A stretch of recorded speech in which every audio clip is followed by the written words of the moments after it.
उत्तराखंड स्वाभिमान मोर्चा के अध्यक्ष बॉबी पवार ने उत्तरांचल प्रेस क्लब में पीसी कर एक सरकारी अधिकारी पर गंभीर भ्रष्टाचार करने के आरोप लगाए हैं। उन्होंने कहा कि 2005 में सरकारी सेवा में नियुक्त इस अधिकारी की संपत्ति अब 100 करोड़ के आसपास पहुंच गई है। आरोप ये है कि उनसे अपनी ही फर्म के माध्यम से सरकारी विभाग को माल सप्लाई किया गया और पत्नी के नाम पर पूरी तरीके से फार्म बनाकर उत्तराखंड में बड़ी मात्रा में कृषि भूमि खरीदी गई। पवार ने सूचना आयोग के कोरम पूरा न होने के कारण 1500 से अधिक लंबित मामलों पर चिंता जताई है और सरकार से तत्काल संज्ञान लेने की मांग भी की है।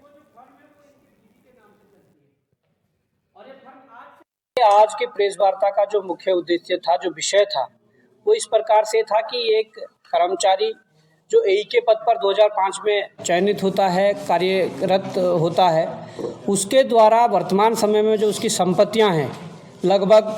100 करोड़ के आसपास पहुंची हुई है। और उसमें जब देखा गया तो ये एक ऐसा व्यक्ति है जो अप्रत्यक्ष रूप से जब कार्यरत वहाँ पर हुआ तो अपने ही विभाग में अपने ही फर्म से सारा माल सप्लाई करते थे, जिसकी शिकायतें पूर्व में भी हुई है। और वर्तमान समय में अपने पत्नी के नाम से फर्में बनाई गई है, जिसकी फर्म के तहत इस उत्तराखंड में एग्रीकल्चर लैंड को भी बड़ी मात्रा में खरीदा गया है। तमाम प्रकार के जो उसके आंकड़े लगाए हमने दिए, पूरी डिटेल दी है, लगभग बहुत करोड़ों में वो मामला गया है। और इसके अलावा ये जब अपने आइडेंटिटी वहाँ पर दिखाता है तो ये एज ए बिजनेसमैन दिखाता है, एक अधिकारी होने के बाद भी, और ठेकेदारों के साथ मिलकर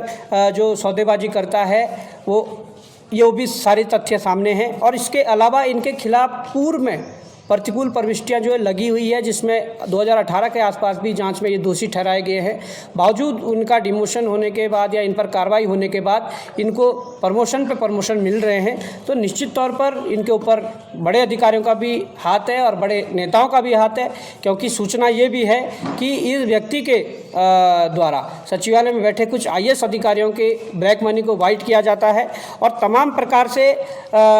ये सारी चीज़ें की जाती है। इसके अलावा हमारे द्वारा ये भी कहा गया था कि जो 1,75,000 की नौकरी पर एक व्यक्ति को अभी रखा गया था शहरी विकास विभाग में, वहाँ पर ये सूचना मिली है कि उस व्यक्ति को प्रेमचंद अग्रवाल की सिफारिश के माध्यम से रखा गया था।